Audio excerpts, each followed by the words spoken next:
Welcome to today's deep dive into one of the most significant geopolitical crises of the time, the 2026 US Israel Iran conflict. In this video, we will break down how the war started and how it escalated across the Middle East and what it means for the global economy, security, and future political landscape. Let's begin. So, friends, before we start, don't forget to like this video, subscribe to the channel, and press the bell icon so you can get the all latest educational videos instantly. Friends, the conflict erupted on February 28, 2026, when the United States and Israel launched coordinated strikes under the Operation Epic Fury and Operation Rising Lion. One of the most shocking events came early, the assassination of Iran's Supreme Leader Ali Khamenei, and in the first wave of attacks. Today, the day of 24th of the war, fighting remains intense with the conflict now spilling into Lebanon and across the Persian Gulf. This war is no longer regional, it's reshaping global politics and economics. To understand how we reached this point, we have to look at the deeper tensions leading up to 2026. First, nuclear negotiations collapsed after the discovery of hidden enriched uranium by International Atomic Energy Agency in early 2026, reigniting fears of a nuclear breakout. Inside Iran, massive protests in 2025 and early 2026 triggered a violent government crackdown, drawing condemnation and intervention threats from the United States. Meanwhile, Iran's proxy network, Hezbollah and Houthis and others within the axis of resistance increased attacks after the 2023 Gaza war and subsequent tension throughout 2025. All these factors created the perfect storm for the conflict we are witnessing now. The first 12 hours of conflict were devastating. Around 900 coordinated strikes targeted Iran's military infrastructure, air defenses, and leadership locations across Tehran, Isfahan, and Natanz. Ad- Advanced technology was used B-2 stealth bombers, Tomahawk missiles, and Israel's newly deployed Black Sparrow air-launched ballistic missiles. Civilian casualties quickly mounted, including targeted strike on a school in Minab.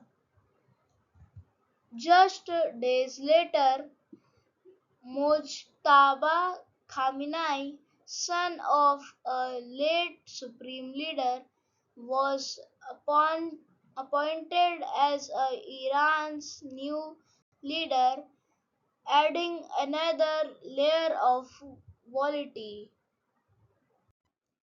One of the most severe global consequences has been effective closure of Strait of Hormuz, a choke point responsible for one-fifth of the world's oil.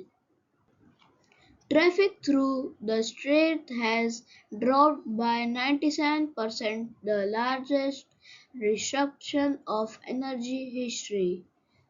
Oil prices have struggled to 115 to $120 per barrel, and Europe is facing a natural gas crisis and after Q3 LNG exports were halted. Shipping routes have shifted dramatically with vessels rerouting around the Cape of Good Hope, adding up the new 2 extra weeks of travel time. So, friends, the world is now experiencing a chain of reaction of economic shockwaves. Energy prices are spiking, inflation is rising, and global supply chains are straining under the pressure of maritime disruptions.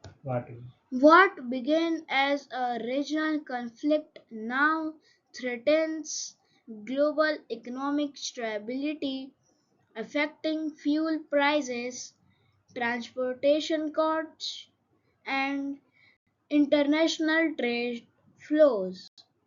International reaction remain divided. While some countries are pushing for immediate de-escalation, others are reinforcing their regional alliances and military presence.